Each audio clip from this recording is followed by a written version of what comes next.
বিসমিল্লাহির রহমানির রহিম। কথাটা বুঝতে হবে, রাগ করা যাবে না।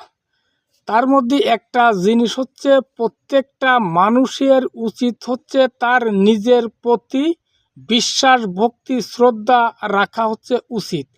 জীবন গড়ার জন্য বহুত বাধা বিঘ্নে আসবে, এতে কান দেওয়া যাবে না, এতে পিছনে ফিরা যাবে না, সামনে এগিয়ে যেতে হবে সফল হতে গেলে। তার মধ্যে একটা জিনিস হচ্ছে, ছোট মানুষ যখন আটা সেহে তখন কলাম পড়াখার ভয়তে কলাম সে আটা অফ করে দে না। দুই হচ্ছে, একটা পাখি যদি একটা ঢালের পরে বসে, তার বিশ্বাস ভক্তি হচ্ছে তার ডানার পরে, তার ডালের প্রতি কোনো বিশ্বাস ভক্তি নেই। কারণ ডাল যে কোনো সময় ভেঙে যেতে পারে, ডাল ভেঙে গেলেও সে ফলবে না, সে মরবে না। তার দীর্ঘ বিশ্বাস তার ডানার পরে।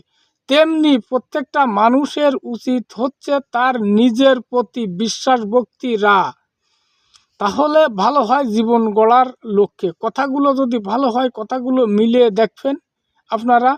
কথাটা বুঝতে হবে, রাগ করা যাবে না। আল্লাহ হাফেজ।